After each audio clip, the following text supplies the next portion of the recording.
Hello Priyanka Gandhi जिंदाबाद प्रियंका गांधी जिंदाबाद भारतीय जातीय कांग्रेस जिंदाबाद भारतीय जातीय कांग्रेस जिंदाबाद प्रियंका गांधी जिंदाबाद प्रियंका गांधी जिंदाबाद বন্দে মাতৰম আৰম্ভ কৰিব লগতে ও মোৰ আপোনাৰ দেশ वन्दे मातरम वन्दे मातरम सुजलाम सुफलाम मलयज शीतलाम शस्य श्यामलाम मातरम वन्दे मातरम शुभ्रज्योत्स्ना पुलकितयामिनीं फुल्लकुसुमिता द्रुमदलसोहिनीं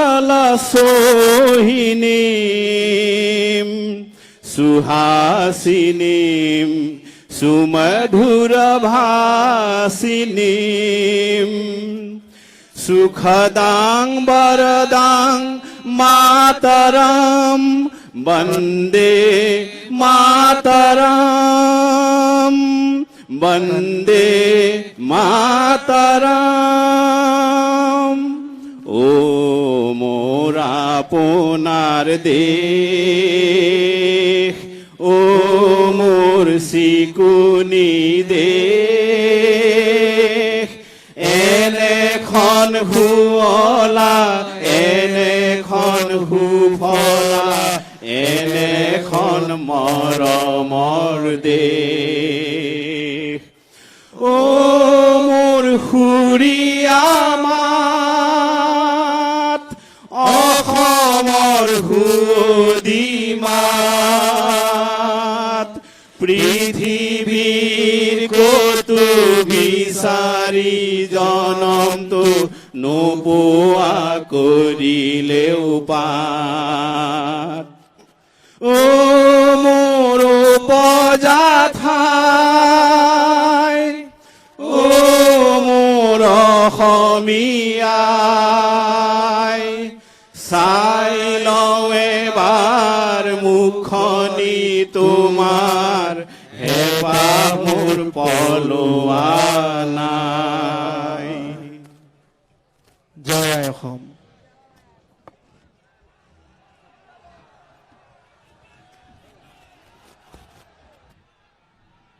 অসমৰ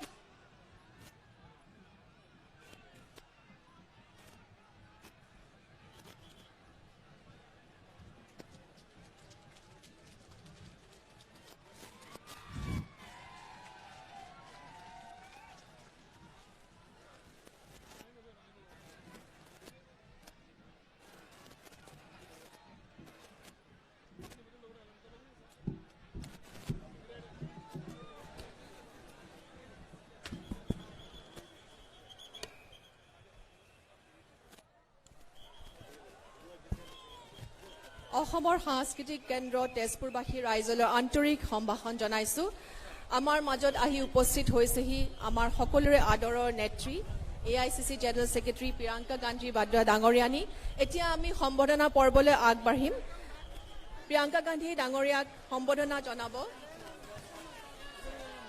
প্ৰিয়ংকা গান্ধী ডাঙৰীয়াক সম্বোধনা জনাব শোণিতপুৰ জিলা কংগ্ৰেছ কমিটি তৰফৰ পৰা সভাপতি পৰমানন্দ কাকতি লগতে তেওঁক সহযোগ কৰিব মহিলা কংগ্ৰেছ ইউথ কংগ্ৰেছ NSY আৰু সেৱা দলে এখনি গামুচা আৰু শৰাইৰে সম্বোধনা জনাব লগতে অসম প্ৰদেশ কংগ্ৰেছ কমিটি তৰফৰ পৰা মাননীয় সভাপতি ৰিপুন বৰা ডাঙৰীয়াই সম্বোধনা জনাব এটি ডাঙৰ জাপিৰে আৰু তেখেতক সহযোগ কৰিব CLP লিডাৰ দেৱবতা শইকীয়া ডাঙৰীয়া SCLP লিডাৰ ৰকিবুল হুছেইন ডাঙৰীয়া সাংসদ গৌৰৱ গগৈ সমন্বিতে সাংসদ প্ৰদ্যুৎ বৰদলৈ ডাঙৰীয়া আৰু অসম প্ৰদেশ কংগ্ৰেছ কমিটিৰ সকলো যিসকল নেতা আজি ইয়াত উপস্থিত আছে।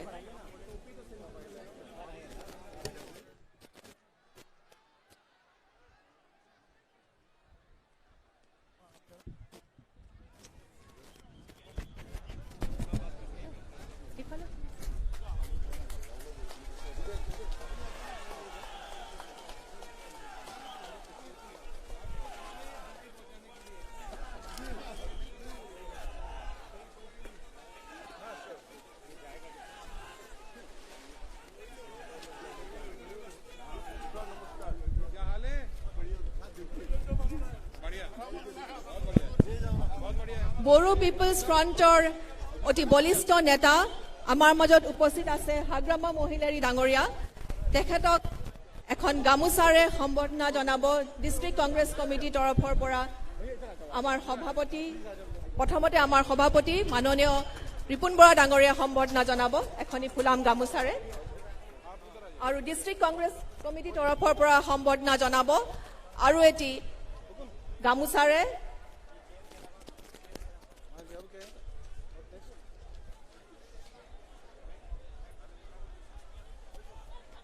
परमानंद काकती अपना याले आहिब কৈছো। सीएम पहले वो बोल रहे हैं बिल्कुल सेकंड वाज मी ना cut my name out Hagrama नहीं हग्रामा नो टाइम। মই এতিয়া পৰৱৰ্তী কাৰ্যসূচী আমাৰ মাননীয় সভাপতি ৰিপুণ বৰা ডাঙৰীয়াক আগবঢ়াই নিবলৈ অনুৰোধ জনাইছো।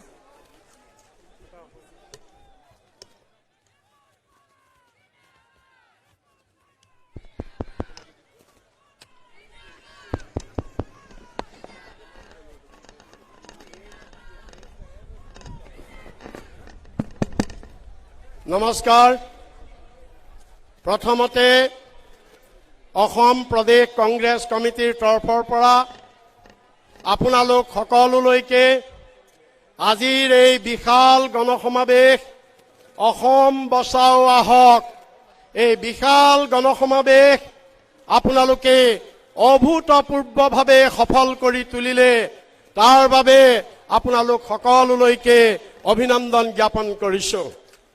আমাৰ প্ৰিয় নেত্ৰী নিখিল ভাৰত কংগ্ৰেছ কমিটিৰ সাধাৰণ সম্পাদিকা শ্ৰীমতী প্ৰিয়ংকা গান্ধী ডাঙৰীয়ানী, আমাৰ নিখিল ভাৰত কংগ্ৰেছ কমিটিৰ সাধাৰণ সম্পাদক জিতেন্দ্ৰ সিং ডাঙৰীয়া, BPF দলৰ ৰাজ্যিক সভাপতি আৰু অসমৰ এগৰাকী অতি বলিষ্ঠ জনজাতীয় নেতা হাগ্ৰামা মহিলাৰী ডাঙৰীয়া, লগতে মঞ্চত উপবিষ্ট আমাৰ নিখিল ভাৰত কংগ্ৰেছ কমিটিৰ তিনিগৰাকী সম্পাদক আছে, বিকাশ উপাধ্যায়, আদিত্য শৰ্মা, অনিৰুদ্ধ সিং ডাঙৰীয়া, বিধানসভাৰ কংগ্ৰেছ বিধায়িনী দলৰ দলপতি দেৱব্ৰত শইকীয়া, উপদলপতি ৰকিবুল হুছেইন ডাঙৰীয়া, সাংসদ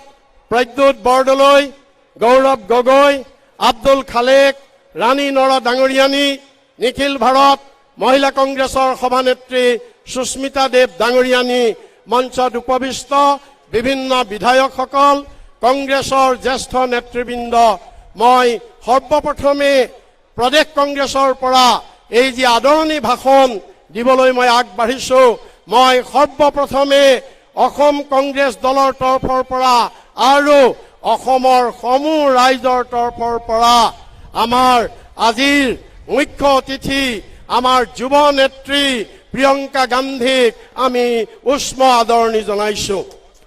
प्रियंका जी, आपको एक बात आपको आज ताज्जुब होगा, ये पेंडल आप देखा है, ये पेंडल पूरा कपड़ा से हम कल कवर किया था, लेकिन रात में ऐसा बारिश आया और ऐसा हवा आया, सब छोड़ के ले गया।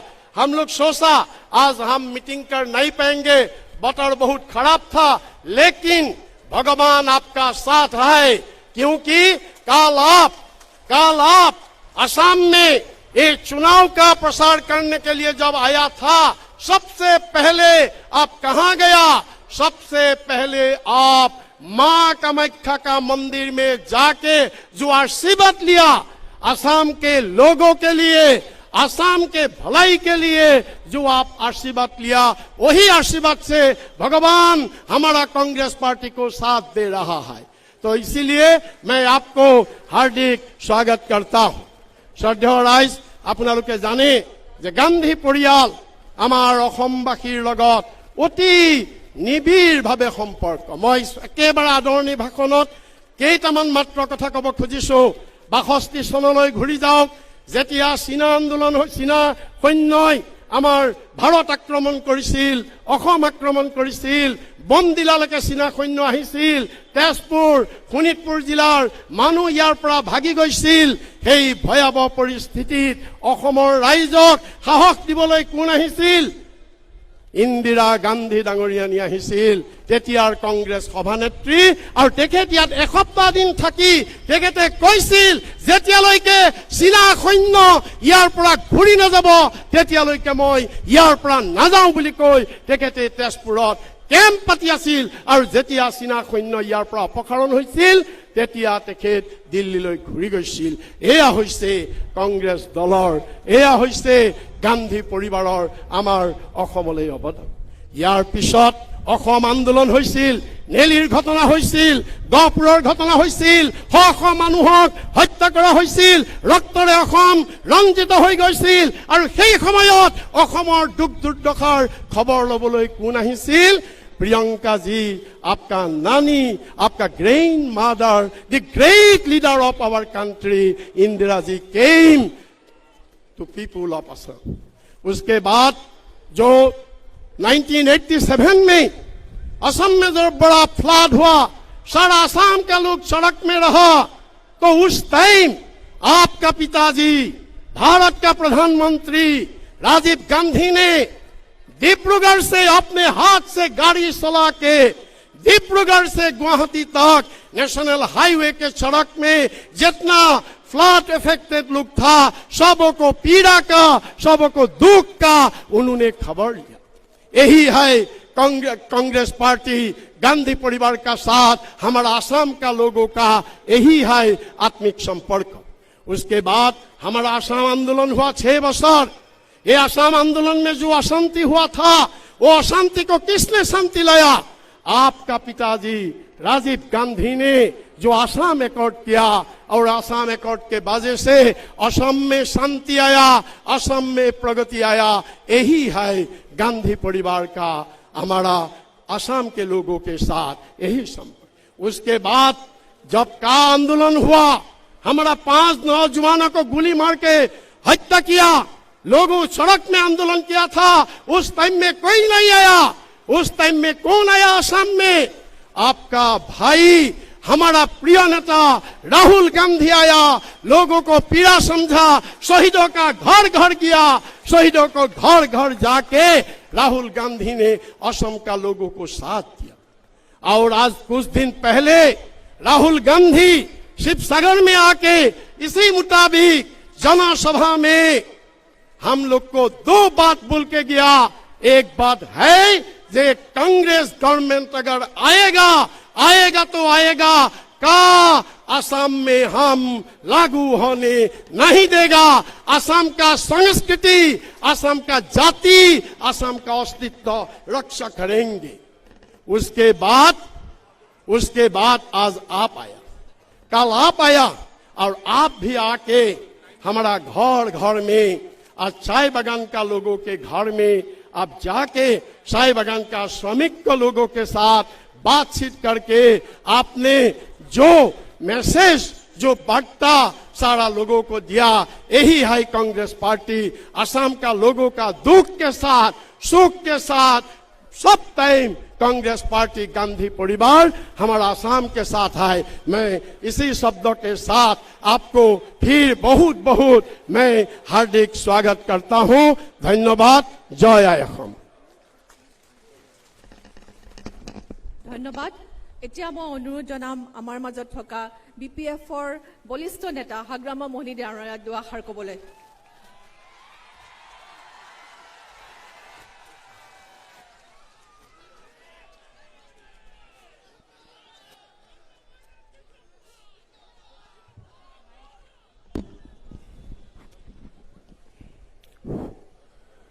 আজিৰ এই কংগ্ৰেছৰ নেতৃত্বত আজিৰ এই গণসভাত উপস্থিত আমাৰ কংগ্ৰেছৰ নেত্ৰী সন্মানীয় প্ৰিয়ংকা গান্ধীজী আৰু উপস্থিত জেনেৰেল ছেক্ৰেটাৰী AICC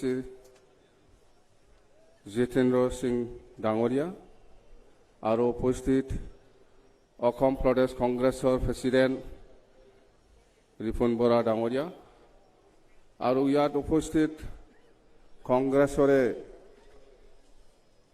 MP সকল আৰু MLA সকল আৰু অসমৰ বিভিন্ন ঠাইৰ পৰা আহি উপস্থিত হোৱা সন্মানীয় ৰাইজ গাৰ্জেনসকল সমাজকৰ্মীসকল আৰু বুদ্ধিজীৱীসকল প্ৰথমতে মই আপোনাৰ সকললৈ মোৰ আন্তৰিক শুভেচ্ছা আৰু ধন্যবাদ যাচিছোঁ ৰাইজ আপোনালোকে জানে মোক আগত কংগ্ৰেছৰে বন্ধু আছিল মই হয়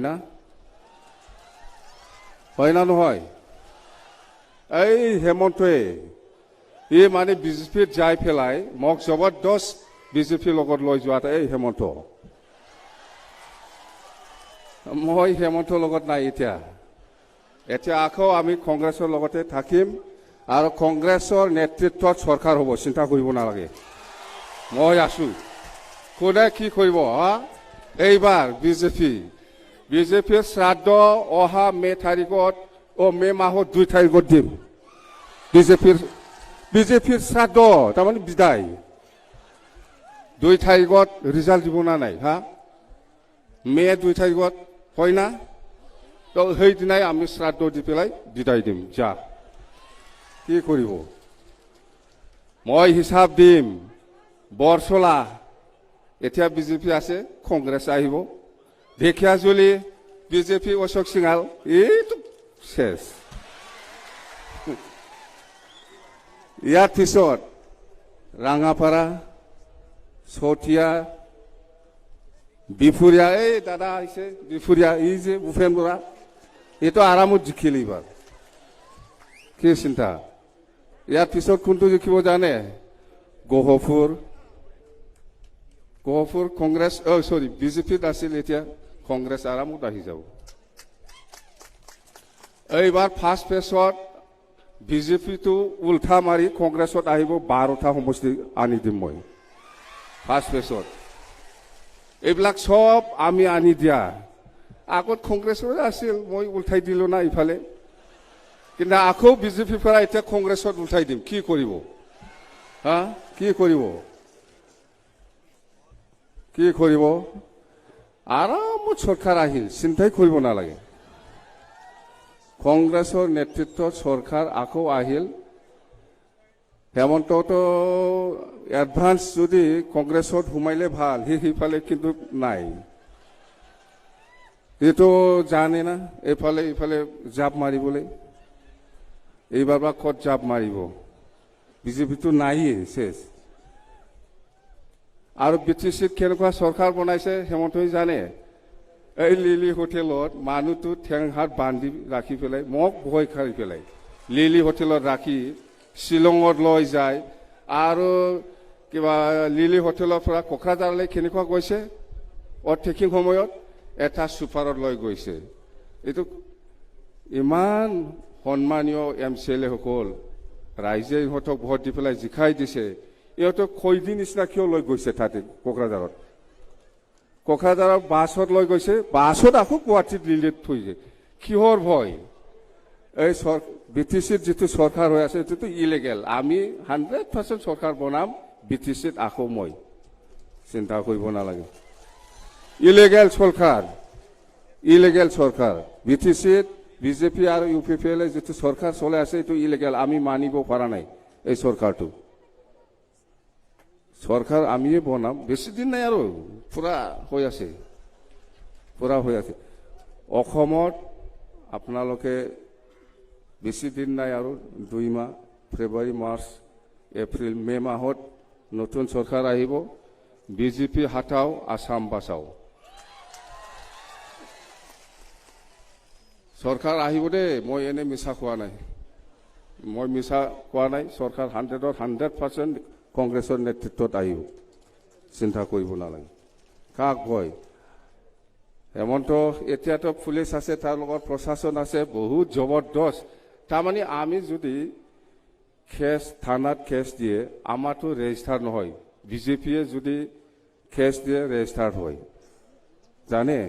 আৰু এই শ্ৰীৰামপুৰত এইটোতো বিৰাট কৈ নাই, শ্ৰীৰামপুৰত বিজেপিৰ মানুহে যেনিবা এই হেমন্ত বিশ্ব শৰ্মাৰ নামেই ল'ম মই, সিয়ে আচলতে এইবিলাকক শ্ৰীৰামপুৰ গেটৰ পৰা পাগল ডেইলি ক্ৰৰ গুৰুৰ চিণ্ডিকেট, কয়লাৰ চিণ্ডিকেট, এইবিলাক কোনে কৰে? আমি 15 বছৰ 16 বছৰ চৰকাৰত আছিল, মই এবাৰো হাত দিয়া নাছিল। এতিয়া গুৰুৰ পৰা আচলতে বিজেপিৰ মানুহে গুৰুৰ নামত বিজনেছ কৰিব নালাগিছিল, বিৰাট অন্যায় হৈছে, বিৰাট অন্যায়। গুৰুৰ নামত বিজনেছ কৰে, গুৰুটো লৈ পেলাই কয়লা চিণ্ডিকেট কৰে, চুপাৰী চিণ্ডিকেট, হাজাৰ হাজাৰ। এই বোলে মানে একো কিবা এনেকুৱা নকৰে বোলে, কাৰাপশ্যন নাই বুলি কৈ আছে। কাৰাপশ্যন 1 নম্বৰত এই বিজেপি। মইতো 5 বছৰ আছিল না বিজেপিৰ লগত, এইবিলাকৰ লগত থকা যায়, এইবিলাকৰ লগত থকা যায়, শেষ বদনাম হ'ব, শেষ বদনাম হ'ব। সেইকাৰণে মই আকৌ বিজেপিটো লগটো এৰি পেলাই বাছ আপোনালোকৰ লগত আহিছোঁ, বাছ চৰকাৰ বনাম। আমাৰ সাংবাদিকসকলে সোধা নাই কিয়? এই শ্ৰীৰামপুৰত ডেইলি সাংবাদিকসকলে সুধিব লাগে, এইফালে গোসাইগাঁও বা কোকৰাঝাৰত মেলা সাংবাদিক আছে, ইহঁতে যাই পেলাই চাওকচোন গুৰুৰ পৰা কিমান লয়, চুপাৰী গাড়ীৰ পৰা কিমান লয়, এই কয়লাৰ পৰা কিমান লয়, এই মুৰ্গীৰ পৰা কিমান লয়, নাজানি সাংবাদিকবিলাকে এনেই আমাকে কিবা কিবি কৈ থাকে। এইফালে যাওক না অলপ একবাৰ, শ্ৰীৰামপুৰত কিমান পইচা লয়, লাখ লাখ ডেইলি ক্ৰৰ। এইটো দি ইলেকশ্যন খেলিব বিচাৰি আছে ইহঁতে না। দে ঠিক আছে, মই আৰু বেছি নকম। মুঠতে আমি পুৰণা বন্ধু হিচাপে আপোনালোকৰ লগত আমি আহিছোঁ, আমি একেলগে চৰকাৰ বনাম, বিপিএফে আপোনালোকক সহায় কৰিব। এইবাৰ ফাৰ্ষ্ট ফেজত বিজেপিৰ 12টা MLA হাৰিব, ফাৰ্ষ্ট ফেজত মোৰ হাতৰ পৰাই। এইটো ডাইৰেক্ট কংগ্ৰেছত জাপ মাৰিব দেই। থেংক ইউ, ধন্যবাদ।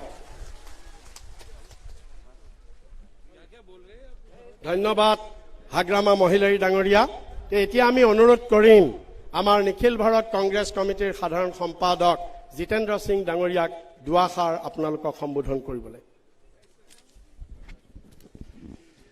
अखिल भारतीय कांग्रेस कमेटी की महासचिव सम्माननीय श्रीमती प्रियंका गांधी जी, आसाम प्रदेश कांग्रेस कमेटी के अध्यक्ष रिपुन बोरा साहब, हमारे CLP लीडर सईकिया साहब, हमारे आज विशेष मेहमान जो आज हमारे मंच पर आए हैं, हग्रामा साहब, और मंच पर विराजमान तमाम कांग्रेस पार्टी के शीर्ष नेता, सभी विधायकगण, यूथ कांग्रेस, NSY, महिला कांग्रेस के सभी साथीगण। मैं तो सिर्फ आपके सामने 2 बात करने के लिए आया हूं। चुनाव बहुत सारे लड़े हैं और बहुत सारे मैंने चुनाव लड़वाए हैं, कश्मीर से कन्याकुमारी तक। लेकिन जिस तरह की मेहनत, जिस तरह का जज्बा के साथ आसाम कांग्रेस के कार्यकर्ताओं ने और नेताओं ने जिस तरह से अहोम बसाओ अहोक का नारा लगाते हुए और जो जंग लड़ी है, उसके लिए मैं आपको बहुत बहुत धन्यवाद देना चाहता हूं और आपके लिए तालियां बजाना चाहता हूं। आपकी जो लड़ाई है, ये लड़ाई हम जीतने वाले हैं। आज आप देख रहे हैं हमारे बहुत ही प्रिय हग्रामा साहब, उसके साथ साथ हमारे महाजोट के अंदर 6 अनेक पार्टियों के लोग, जिनका लक्ष्य सिर्फ एक है, उनका लक्ष्य एक है कि आसाम को हमें बचाना है। ये चुनाव आसाम को बचाने का चुनाव है, ये चुनाव हमारी संस्कृति का चुनाव है। और ये भारतीय जनता पार्टी इनकी 5 साल की जो सरकार ने जो करा है, उसके बारे में मुझे इस मंच से बताने की जरूरत नहीं है, आप खुद उसको महसूस कर रहे हो। मैं ये निवेदन करने के लिए आया हूं कि पहली जो हमारी सभा हुई थी, उसके अंदर हमने आपसे वादा किया था कि आसाम बसाओ असहोक के यात्रा के अंदर हम उस गरीब के पास जाएंगे, उस असहाय के पास जाएंगे, उस महिला के पास जाएंगे, उस नौजवान साथी जिसको नौकरी नहीं मिली है उसके पास जाएंगे, उस रिक्शा चालक के पास जाएंगे, वो टैक्सी चालक के पास जाएंगे, हम उसके पास जाएंगे जो सर में उठाकर लेबर का काम करता है उसके पास जाएंगे। आसाम का जो घोषणा पत्र होगा वो कांग्रेस पार्टी के साथ साथ आसाम की जनता की आवाज का घोषणा पत्र होगा।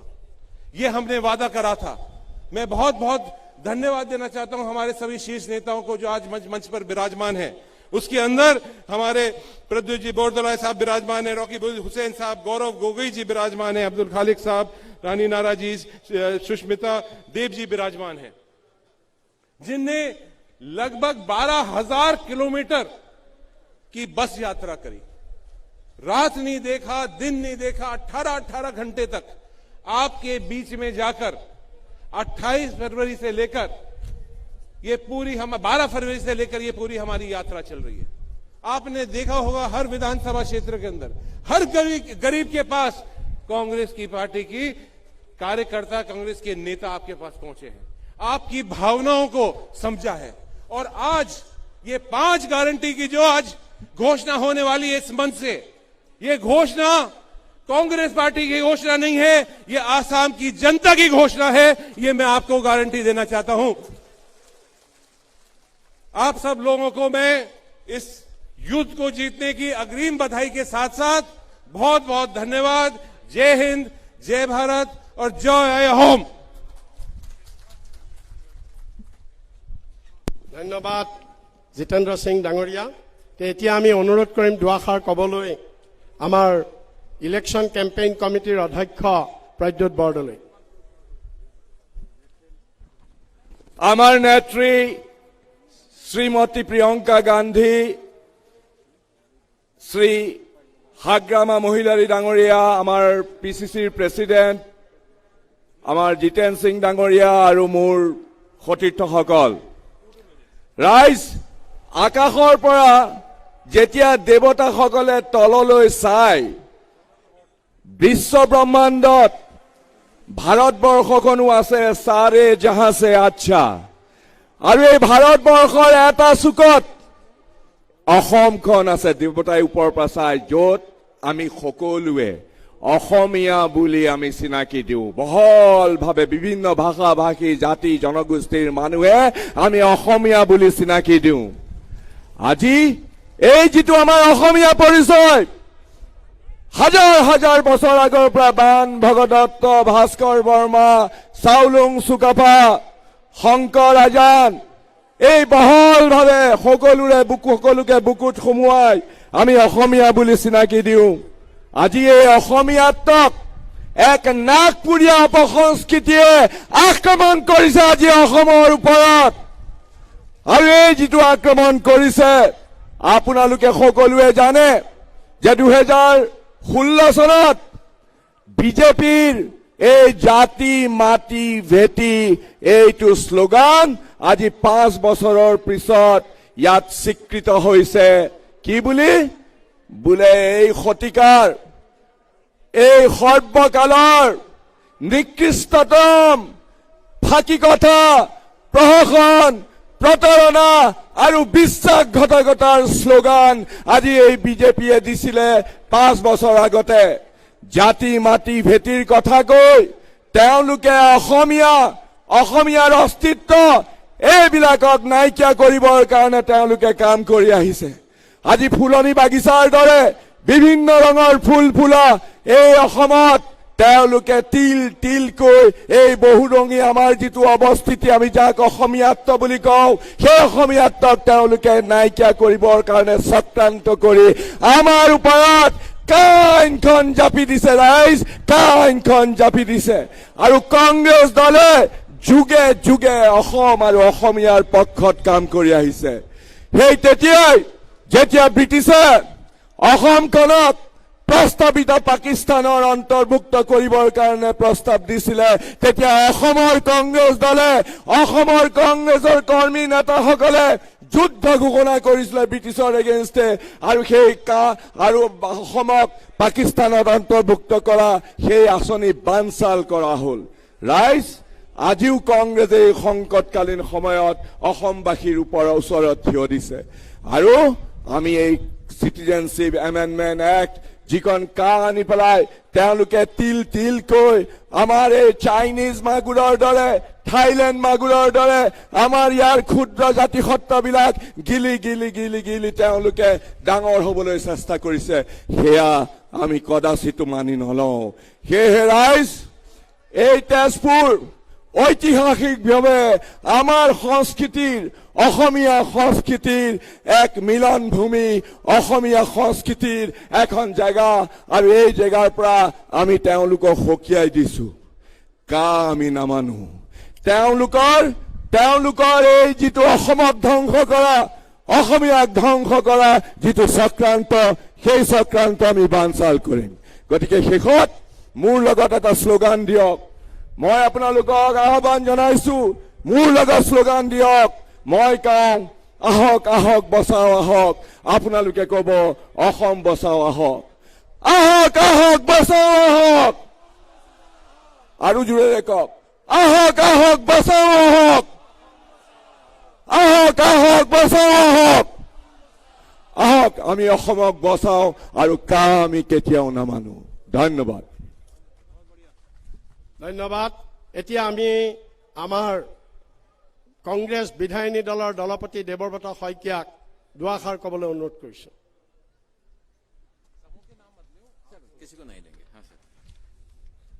শ্ৰদ্ধাৰ আজিৰ এই তেজপুৰৰ বিশাল আমাৰ সভাৰ অসম বচাও আহকৰ বাবে উপস্থিত শ্ৰদ্ধাৰ ৰাইজসকল আজি মোৰ পৰম সৌভাগ্য যে আজি তেজপুৰত আমাৰ দলৰ প্ৰিয় নেত্ৰী প্ৰিয়ংকা গান্ধী ডাঙৰীয়ানীক পাইছো যিগৰাকী পৰিয়ালৰ অসমৰ প্ৰতি অভূতপূৰ্ব অৱদান আছে আৰু তেজপুৰৰ লগতো তেখেতসকলৰ পৰিয়ালৰ দীৰ্ঘদিনীয়া এটা সম্পৰ্ক আছে যেতিয়া ৬২ চনত চীনা সৈন্যই তেজপুৰ দখল কৰিবলৈ উপক্ৰম কৰিছিল তেতিয়া প্ৰিয়ংকা গান্ধী ডাঙৰীয়ানীৰ আইতাক ইন্দিৰা গান্ধী ডাঙৰীয়ানীয়ে নিজ পিতৃৰ আগ্ৰাই লৈ তেজপুৰলৈ আহি অসমবাসী ৰাইজৰ মনোবল বৃদ্ধি কৰিছিল আৰু ঠিক তেনেদৰেই যিখন তেজপুৰ বিশ্ববিদ্যালয় আজি দেশৰ ভিতৰতে অন্যতম শ্ৰেষ্ঠ বিশ্ববিদ্যালয় বুলি গণ্য কৰা হয় সেই বিশ্ববিদ্যালয়খনৰ আমি পাবলৈ সক্ষম হৈছিলোঁ অসম চুক্তি আধাৰত যিখন চুক্তি সেই সময়ত প্ৰধানমন্ত্ৰী ৰাজীৱ গান্ধী ডাঙৰীয়াই ৮৫ চনত আমাক উপহাৰ স্বৰূপে দিছিল আজি পুনৰ যেতিয়া বিজেপি দলে অসম আমাৰ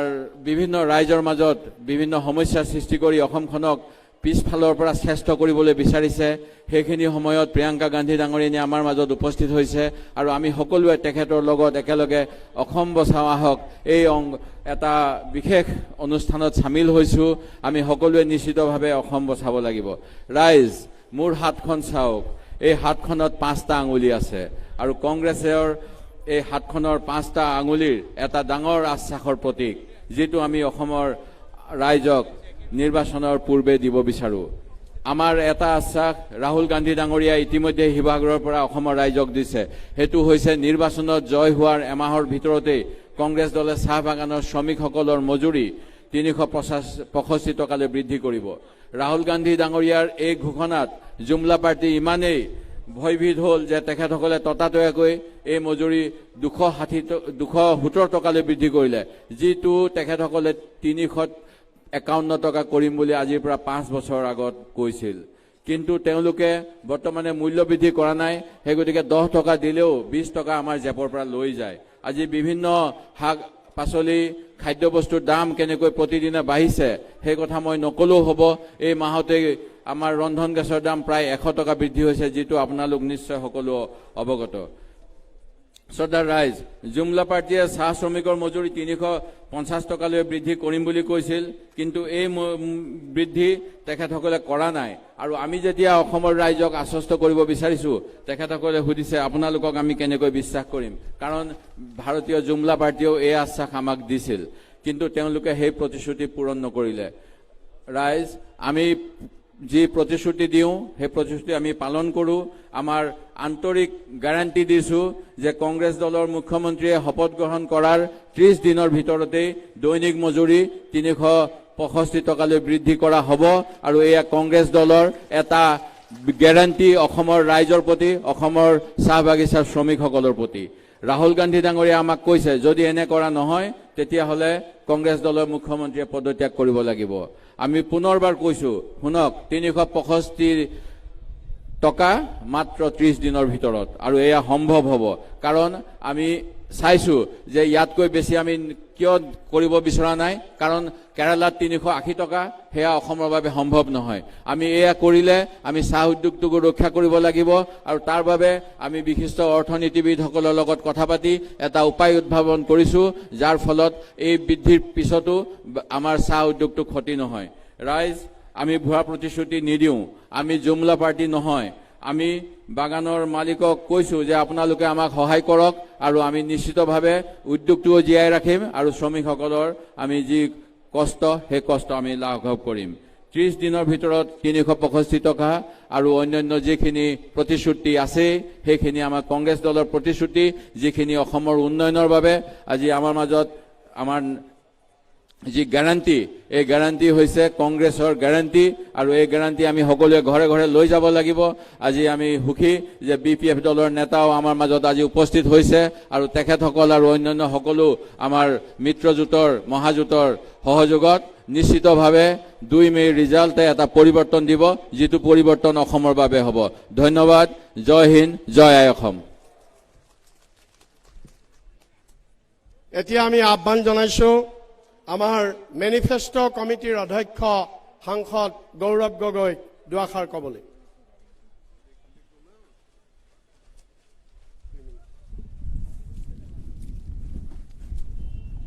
শ্ৰদ্ধেয় ৰাইজ, আপোনালোকৰ সহায় বিচাৰিছো।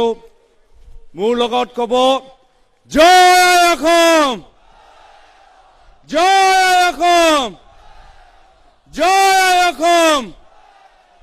মঞ্চত উপস্থিত নিখিল ভাৰত কংগ্ৰেছৰ সাধাৰণ সম্পাদিকা প্ৰিয়ংকা গান্ধী ডাঙৰীয়ানী, নিখিল ভাৰত কংগ্ৰেছৰ সাধাৰণ সম্পাদক জিতেন্দ্ৰ সিং ডাঙৰীয়া, প্ৰদেশ কংগ্ৰেছৰ সভাপতি ৰিপুণ বৰা ডাঙৰীয়া, বিধায়িনী দলৰ দলপতি দেৱব্ৰত শইকীয়া ডাঙৰীয়া, BPFৰ সভাপতি হাগ্ৰামা মহিলাৰী ডাঙৰীয়া, মঞ্চত উপস্থিত বিধায়কসকল, সাংসদসকল আৰু ইয়াত উপস্থিত সন্মানীয় সদন।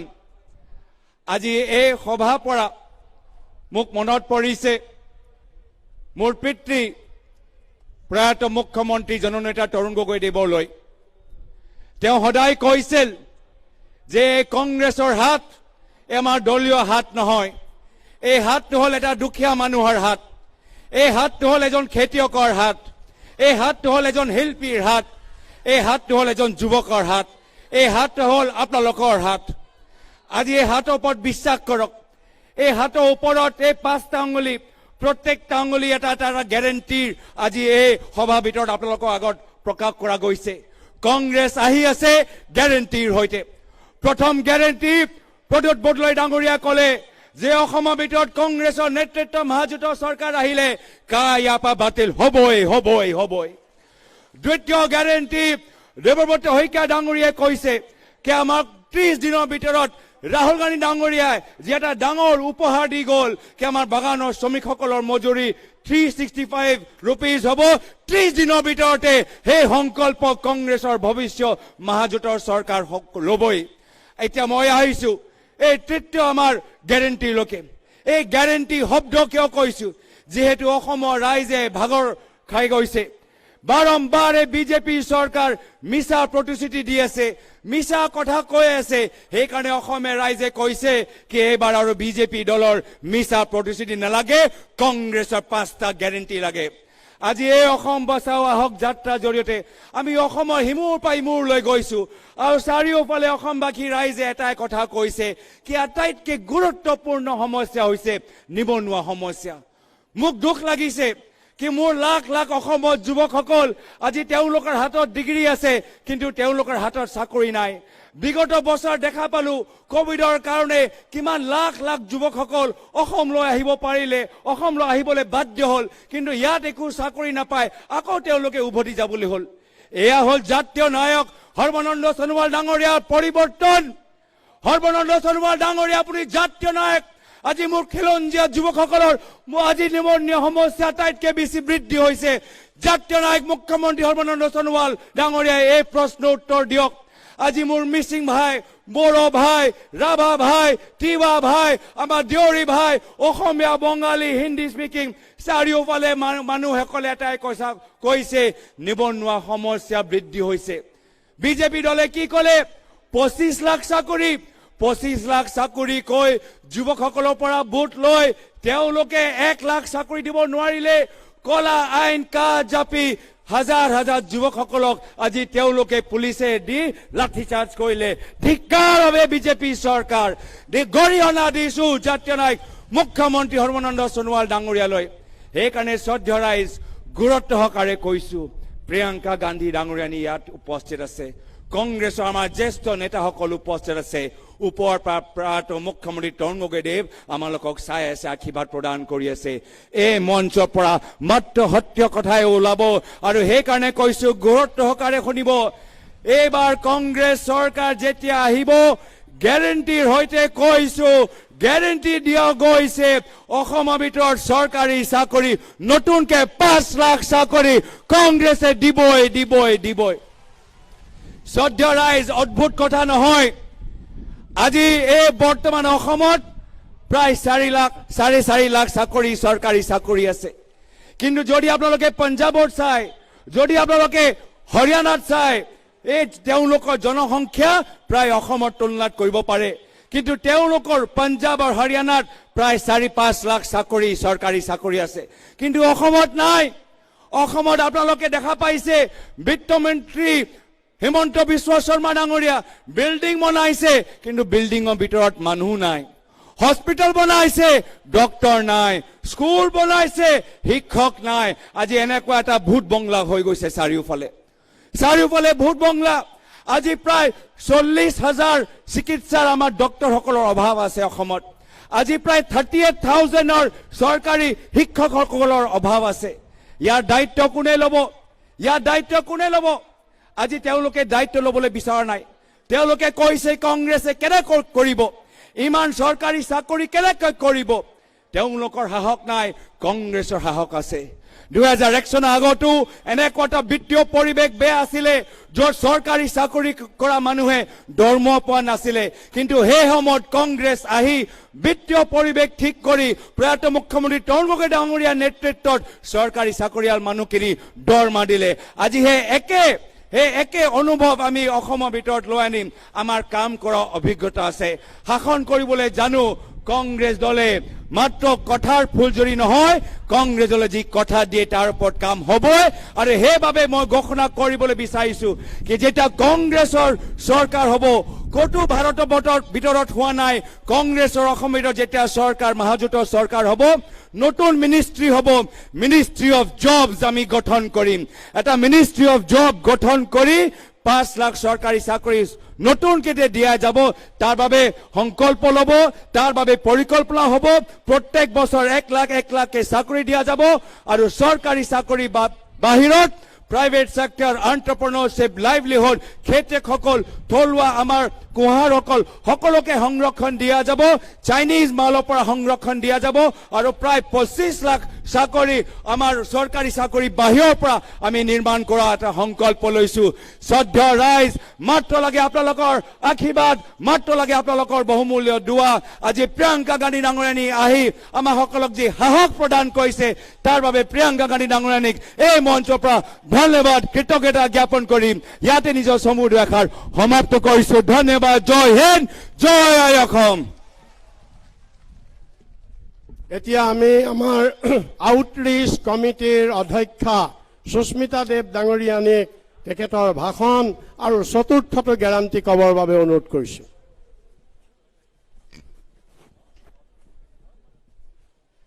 आज मंच पर उपस्थित एआईसीसी की महासचिव श्रीमती प्रियंका गांधी जी, जितेंद्र सिंह जी, पीसीसी प्रेसिडेंट रिपुन बोरा जी, माननीय सांसद Gaurav Gogoi ji, Pradyot Bardoloi ji, Abdul Khalek ji, deputy CLP leader Rakibul Hussain sahab, मंच पर उपस्थित सीएलपी लीडर चिंटू साइकिया जी और जितने भी कांग्रेस के नेतागण हैं, मैं तेजपुर आही নিজকে সৌভাগ্যবতী বুলি ভাবো আর আমি পিসিসি প্রেসিডেন্টকে বিশেষ করে জিতেন্দ্র সিংকে ধন্যবাদ জানাচ্ছি যে এই গুরুত্বপূর্ণ সভাতে আমাকে বলার সুযোগ করে দেওয়া হয়েছে। ये सभा महत्वपूर्ण क्यों है? इसलिए है कि आज इस मंच पर जो लोग बैठे हैं असम के अलग अलग कोने से आए हुए हैं और पिछले 15 दिन से 17 दिन से हम असम के हर कोने में गए हैं, हर क्षेत्र में गए हैं। और আমরা আসামের যে বিধানসভাতে গেছি, আমরা জনসাধারণের সম্মুখে বসে তাদেরকে জিজ্ঞেস করেছি যে আপনারা কি আশা রাখেন আসামের ভবিষ্যৎ জন্য, এবং আসামের জনতা আমাদের বলেছে যে আমাদের গ্যারান্টি চাই। आसाम की जनता ने हमें इस यात्रा में बताया कि हमें गारंटी चाहिए अगले सरकार से। किस चीज की गारंटी? ये आपने मेरे से पहले वक्ताओं से सुना, और मैं एक ऐसी ऐतिहासिक घोषणा आज तेजपुर में करने जा रही हूं जो शायद ही कभी आसाम में कभी हुआ है या देश में कभी हुआ है। মহিলাদের জন্য অনেক অনেক রকমের স্কিম আসে, প্রকল্প আসে, আঁচনি আসে, কিন্তু এই ধরনের আঁচনি, এই ধরনের প্রজেক্ট আসামের ইতিহাসে কোনোদিন হয়নি। আমরা কাদের জন্য এই স্কিমটা আনছি, এই গ্যারান্টিটা আনছি? সেই মহিলারা যারা আজকে ঘরে বসে দায়িত্ব পালন করে, গৃহিণী। आज जब कोई प्लेन उड़ाता है हम उसकी तारीफ करते हैं, आज जब कोई साइंटिस्ट बनता है हम उसकी तारीफ करते हैं, आज जब कोई कहीं भी नौकरी करता है हम उसकी तारीफ करते हैं। पर जो महिला घर में बैठ के अपना कर्तव्य पालन करती है उसकी बात कोई नहीं करता। पर कांग्रेस पार्टी करेगी, কারণ কংগ্রেসের ইতিহাসে আছে যখন যখন মহিলাদের ভবিষ্য নতুন করে লেখা হয়েছে সেখানে কংগ্রেসের অবদান আছে। রাজীব গান্ধীজি মহিলা আরক্ষণ দিয়েছিল, সোনিয়া গান্ধীজি আর মনমোহন সিংজি খাদ্য সুরক্ষার কার্ড, ফুড সিকিউরিটি অ্যাক্ট মহিলাদের দিয়েছিল। এবং आसाम में महाजोट की सरकार होगी, ये तय है, कोई रोक नहीं सकता। আর এই সরকারের পক্ষ থেকে আমরা গৃহবধূদের, গৃহিণীদের মাসে 2000 টাকা দিব। কেন দিব? এটা বিজেপি সরকারের ঘুষের মতো না, এইটা আমরা গৃহিণীদের সম্মান দিব। প্রত্যেক মাসে 2000 টাকার গ্যারান্টি নেক্সট মাহমুদ সরকার দিবে। সেই মহিলাকে আজকে যারা বাড়িতে থেকে পরিবারকে দেখে রাখে, ताদের স্বামীকে দেখে রাখে, जो अपने घर को पालती है, उससे हिम्मत वाली कोई इस देश में नहीं है। उसको अगर कोई सम्मान देगा तो कांग्रेस पार्टी देगी, महाजोट देगा, और हम 2000 रुपए हर महीने गृहिणी को देने की गारंटी लेकर आप सबका समर्थन मांगते हुए मैं सबके प्रति आभार व्यक्त करते हुए সবাইকে ধন্যবাদ জানিয়ে আমি আমার বক্তৃতা শেষ করছি। নমস্কার, জয় হিন্দ। ধন্যবাদ। এতিয়া আমাৰ পঞ্চমটো গ্যাৰান্টি আপোনালোকৰ আগত দাঙি ধৰিব আমাৰ পাব্লিচিটি কমিটিৰ অধ্যক্ষ ৰকিবুল হুছেইন ডাঙৰীয়াই।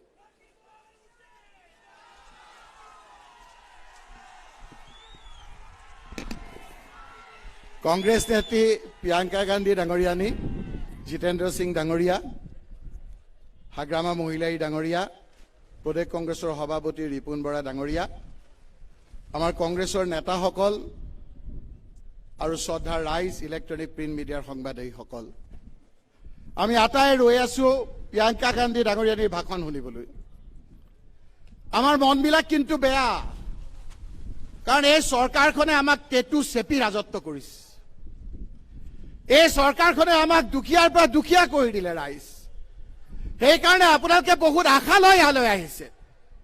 আজি আপোনালোকে ইয়াৰ পৰা লৈ যাওক যে কংগ্ৰেছৰ চৰকাৰ আহিলে আপোনালোকৰ মুখত হাঁহি বিৰিঙিলে।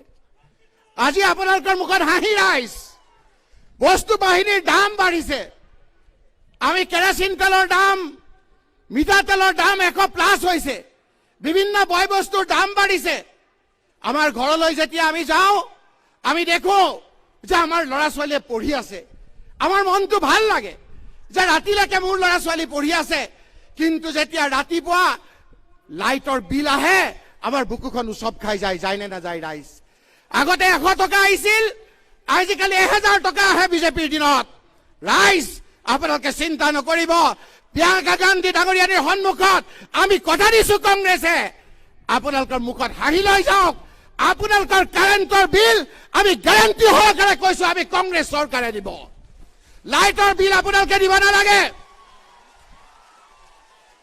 10 20 30 40 50 নহয় 100 নহয় 200 ইউনিটলৈকে আপোনালোক সকলোকে বিজুলী মাচুল ফ্ৰী দিব কংগ্ৰেছ দলে আমি ৰাজহুৱাভাৱে আপোনালোকক কথা দিছো হাহক ৰাইজ আপোনালোকে ফূৰ্তি কৰক কাৰণ এতিয়াৰ পৰা আমি ধনী মানুহৰ নিচিনা আমি ফ্ৰিজৰ পানী খাব পাৰিম আমি কুলাৰ ল'ব পাৰিম আৰু আমাৰ এই লাইটৰ বিল কিমান হ'ব জানে ৰাইজ আমি এনে আহি আপোনালোকক গ্যাৰান্টি কোৱা নাই আমি আপোনালোকক 200 টকা 200 ইউনিট ফ্ৰী দিম তাৰ ফলশ্ৰুতিত আপোনালোকক আমি 1400 টকা মাহে ফ্ৰী দিম আৰু বছৰি 16000 টকা 16800 টকা ফ্ৰী কংগ্ৰেছ দলে দিব ফ্ৰী কংগ্ৰেছ দলে আপোনালোকক দিব ৰাইজ আপোনালোকক কোৱা নাই মই বিজেপিৰ চিআইডি সকলক কৈছো বাহিৰত থকা বিজেপিৰ বন্ধুসকল কংগ্ৰেছলৈ আহক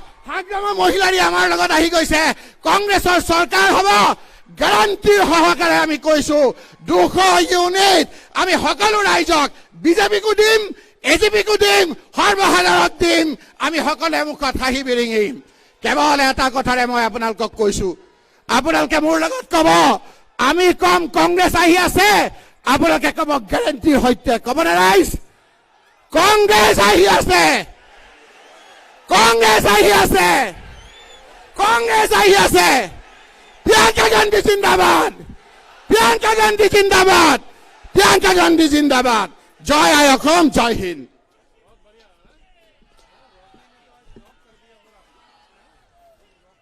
ধন্যবাদ ৰাইজ এতিয়া আপোনালোকে ইমান সময় অপেক্ষা কৰি আছে কাৰ কাৰণে ডাঙৰকে কওক প্ৰিয়ংকা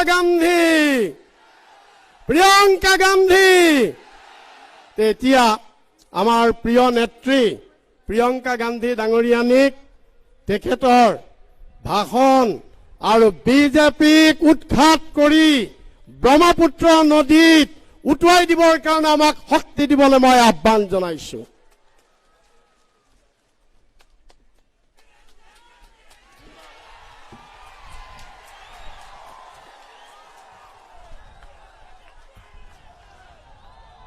জয় আই অসম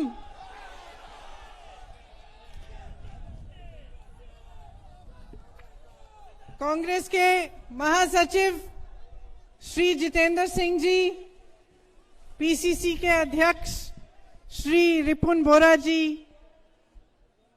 देवव्रता साकिया जी हग्रामा जी खास तौर से आपका आज बहुत बहुत स्वागत श्री रकीबुल हसन जी श्री प्रद्युत बोरदोलोई जी श्री गौरव गोगोई जी श्री अब्दुल खलीक जी श्रीमती रानी नारा जी सुष्मिता देव जी यहाँ पे उपस्थित सारे नेतागण एनएसयूआई डिपार्टमेंट के सारे नेतागण कार्यकर्तागण मेरी बहनें और मेरे भाई अपना लोग बहुत समय मोर बाबे अपेक्षा करोड़ बाबे बहुत धन्यवाद मोर भाई नी खोकल रोदत बहुत कष्ट पाइसे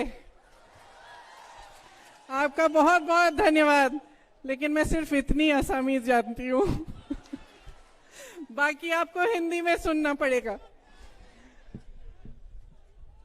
जय आई असम असम की धरती आपकी माँ है इस धरती माँ की जय इसके हरे भरे बगानों की जय। हरे भरे बगानों में काम करती हुई सारी श्रमिकों की, जो सुबह से शाम तक कड़ी धूप में काम करती हैं, उनकी जय।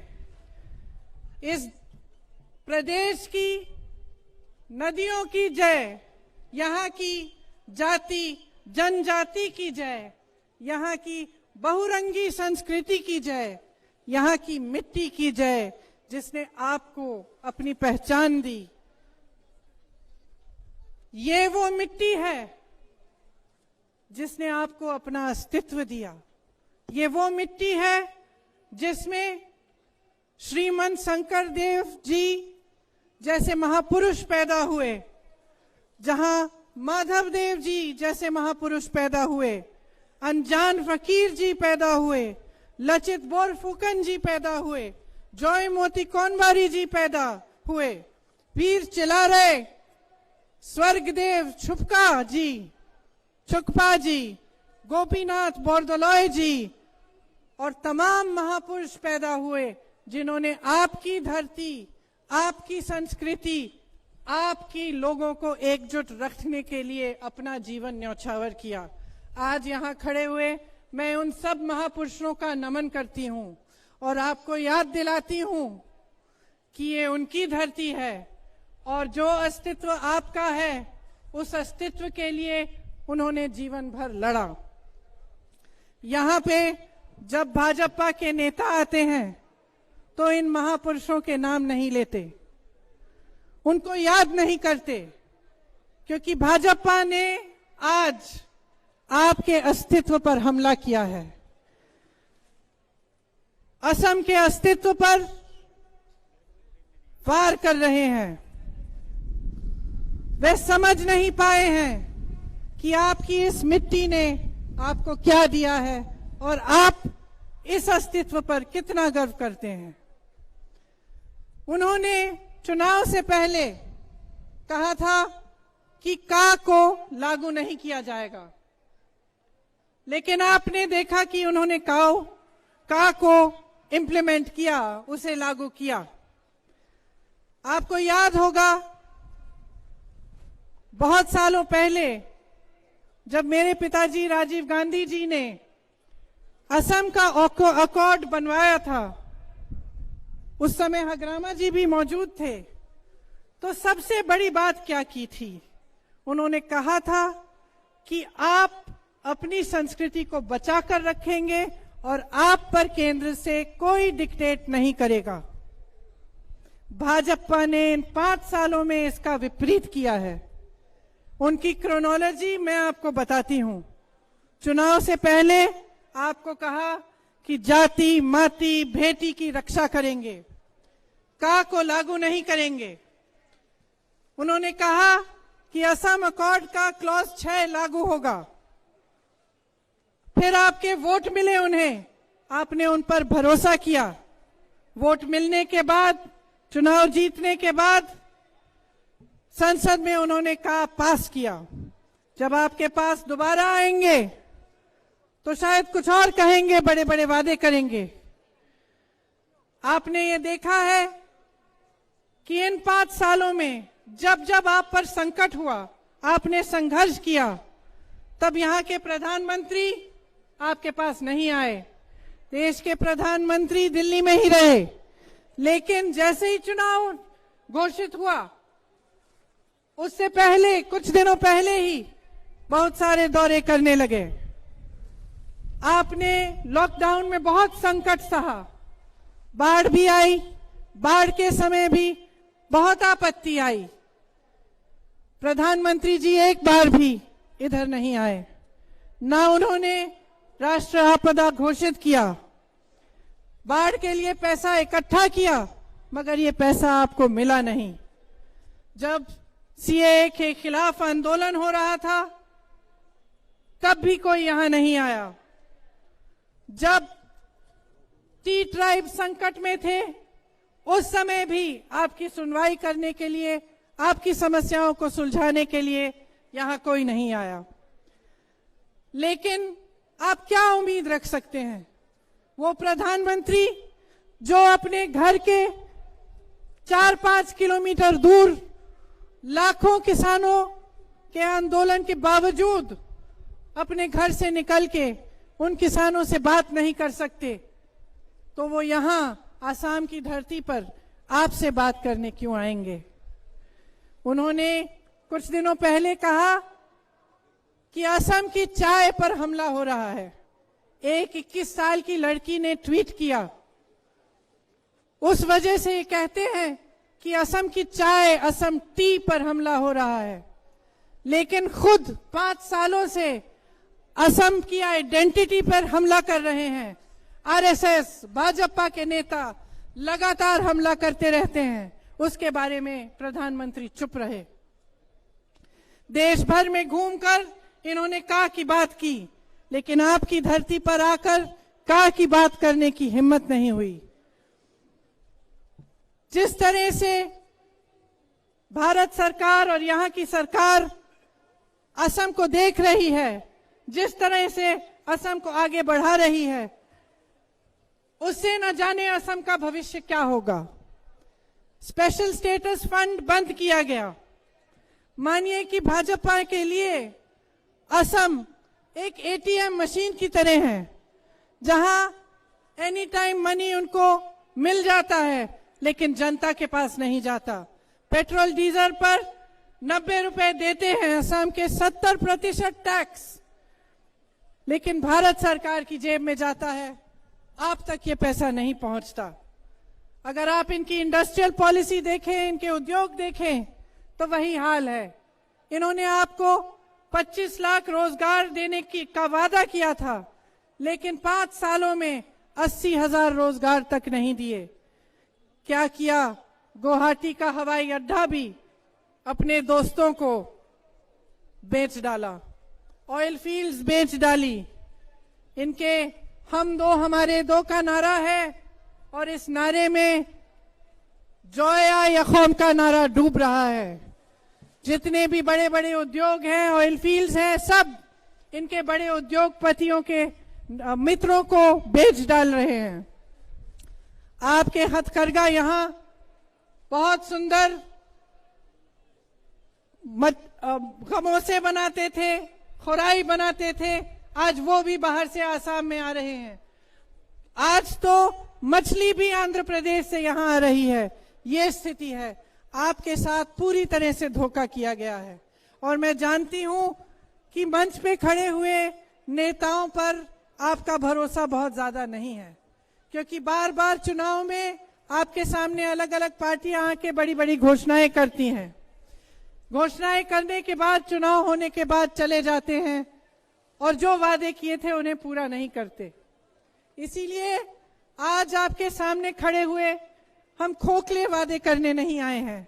आपने सुना होगा कि कुछ समय से कांग्रेस के सारे नेता असम भर में भ्रमण कर रहे हैं। वहां उन्होंने जो जो समस्याएं सुनी, उन समस्याओं के आधार पर और इस बात के आधार पर कि नेताओं और जनता के बीच भरोसा टूट रहा है, उन्होंने ये तय किया है कि आपको वादे नहीं, लेकिन 5 गारंटी देंगे। वो 5 गारंटी क्या है? वो 5 गारंटी ये है कि सबसे पहले जब हमारी सरकार बनेगी तो के ये कानून लागू होगा जिसके तहत यहां पे का लागू नहीं हो पाएगा। ये सबसे पहली है। दूसरा कि बिजली के 200 यूनिट आपको मुफ्त में मिलेंगे हर महीने। इसका मतलब है कि 1400 रुपए आपके बच जाएंगे बिजली के बिल से हर महीने।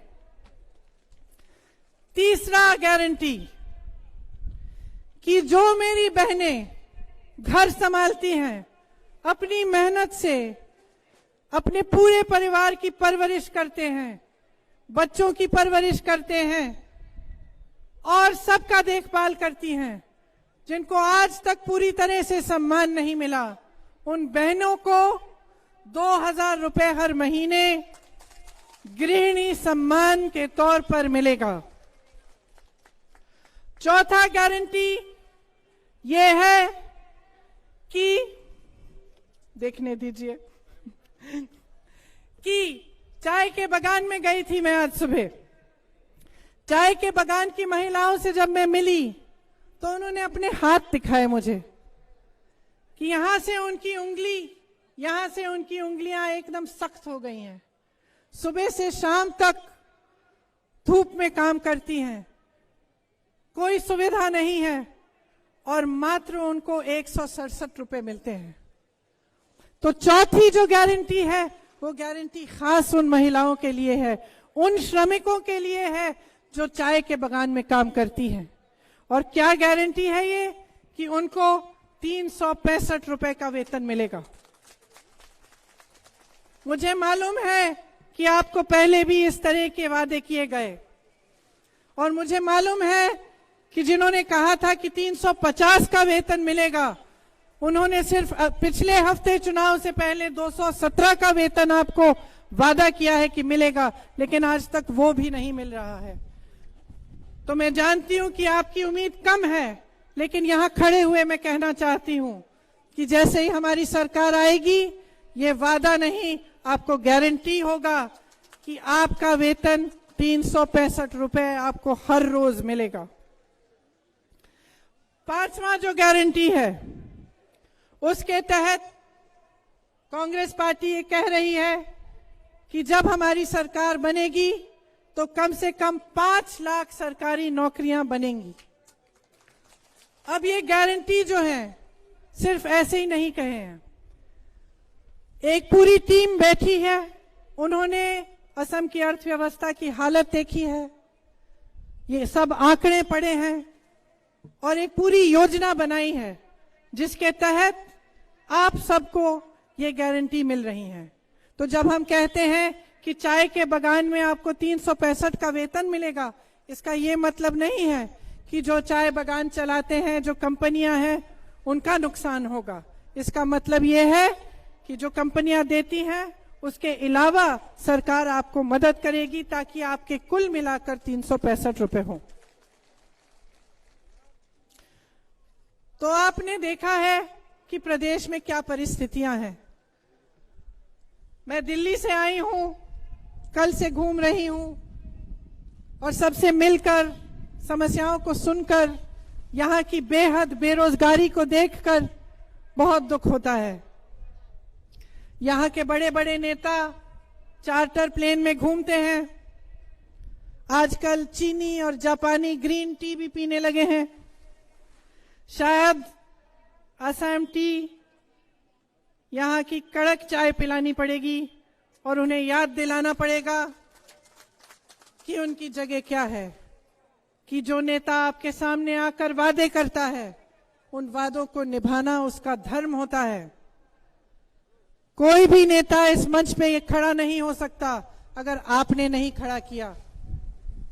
कोई भी नेता सफल नहीं हो सकता अगर आपका समर्थन नहीं हो। इसीलिए यहां खड़े हुए मैं आपसे आग्रह करती हूं कि अपने अधिकारों को अच्छी तरह से समझिए। चुनाव आते हैं, जाते हैं, लेकिन अपने अस्तित्व, अपने अधिकारों की लड़ाई हमेशा जारी होनी चाहिए। आपका जो सबसे बड़ा अधिकार है वो आपका वोट है, उसको भूलिए मत, सोच समझ के डालिए। आप इस चुनाव में असम के लिए लड़ रहे हैं, अपने भविष्य के लिए लड़ रहे हैं। किसी कांग्रेस पार्टी, भाजपा, कोई और पार्टी के लिए नहीं है ये चुनाव, ये असम के लिए चुनाव है। ये आपके बच्चों के भविष्य का चुनाव है। आप दिन रात मेहनत करते हैं, किस लिए? किस लिए मेहनत करते हैं? ताकि आपके बच्चों का भविष्य मजबूत बने, ताकि आप उनको बड़े होकर वो कुछ बने, उनको आप कुछ दे पाए। तो ये जो उम्मीदें रखते हैं आप सरकार से कि वो आपके लिए काम करे, कि वो बच्चों को रोजगार दिलवाए, शिक्षा दिलवाए, आपको चिकित्सा के लिए अस्पताल दिलवाए, आपको सही वेतन दिलवाए, ये आपके भविष्य की उम्मीदें हैं। इनको भूलिए मत। जिस दिन चुनाव होगा उस दिन भारी तादाद में महाजोट को जिताइए। आप देख रहे हैं कि पिछले दिनों में हग्रामा जी जैसे नेता भी हमसे जुड़ गए हैं। ये इसलिए जुड़ रहे हैं कि सबको समझ में आ गया है कि असम के अस्तित्व का चुनाव है। आपको कोई रिमोट कंट्रोल का सीएम नहीं चाहिए। आपको ऐसी स्थिति नहीं चाहिए कि आपको पता नहीं कि एक सीएम है, 2 सीएम है या अनेक सीएम है या फिर रिमोट कंट्रोल से चल रहे हैं। आपको ऐसी स्थिति नहीं चाहिए कि स्टेट गेस्ट हाउस में बैठे हुए आपके सीएम चुनाव का प्रचार करा रहे हैं। आपको एक सीएम चाहिए, एक मजबूत नेता, एक मजबूत पार्टी जो असम के अस्तित्व को मजबूत करे, जो असम के लिए निरंतर काम करे और आपके भविष्य के लिए दिन रात काम करे। इसीलिए ये कहते हुए मैं आप सबको धन्यवाद देती हूं। मैं जानती हूं आपने बहुत बहुत इंतजार किया, थक भी गए होंगे, घर लौटना भी है, तो आप सबको मैं फिर से धन्यवाद देती हूं और आपसे आग्रह करती हूं कि आने वाले चुनाव में बहुत सोच समझ के महाजोट गठबंधन को, कांग्रेस पार्टी को विजयी बनाइए। जय हिंद, जय आय असम, जय आय असम, जय आय असम। বন্ধুসকল, ৰাইজ আৰু মাত্ৰ 2 মিনিট 3 মিনিট। এতিয়া আমাৰ এই নিৰ্বাচনী এটি গীত অসম বচাও আহক আমাৰ বসনেট ভাই সোমপ্ৰকাশ বসনেটে তৈয়াৰ কৰিছে। গানটো মই উদ্বোধন কৰিবৰ কাৰণে প্ৰিয়ংকা গান্ধীক অনুৰোধ কৰিছো।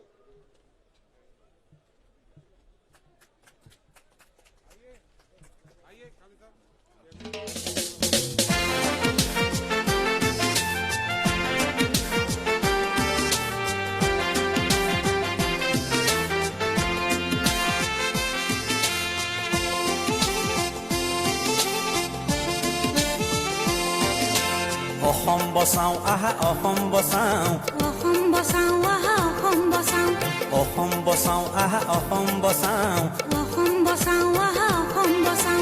তুমি আমি সবে মিলি জাতি গোষ্ঠী একেলগে, তুমি আমি সবে মিলি জাতি গোষ্ঠী একেলগে, হিন্দু মুছলিম শিখ ইছাই ভেদা ভেদৰ কোনো ঠাই নাই, হিন্দু মুছলিম শিখ ইছাই ভেদা ভেদৰ কোনো ঠাই নাই। আমি যাওঁ আগুৱাই, আমি যাওঁ আগুৱাই, আহা একেলগ হওঁ অসম বচাবলৈ, আহা একেলগ হওঁ অসম বচাবলৈ। অসম বচাও আহা অসম বচাও, অসম বচাও আহা অসম বচাও, অসম বচাও আহা অসম বচাও, অসম বচাও আহা অসম বচাও।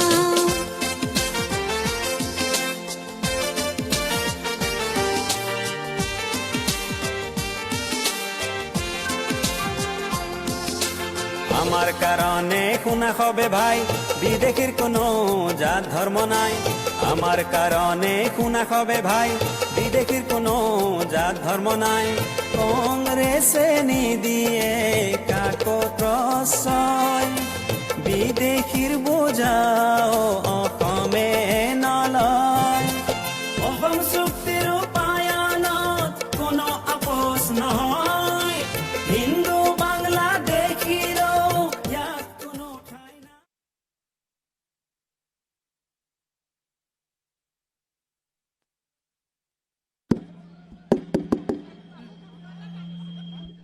এতিয়া ৰাষ্ট্ৰীয় সংগীত পৰিৱেশন কৰিবলৈ অনুৰোধ কৰিছো।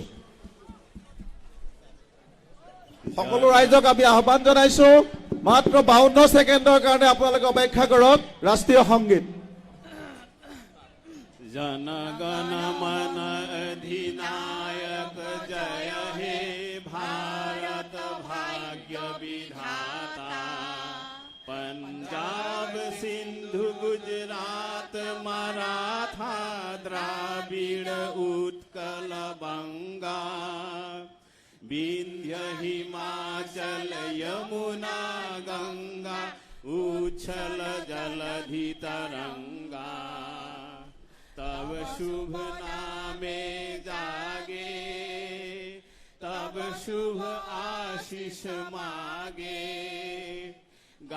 हे तब जय गाथा जन गण मंगलदायक जय हे भारत भाग्य विधाता जय हे जय हे जय हे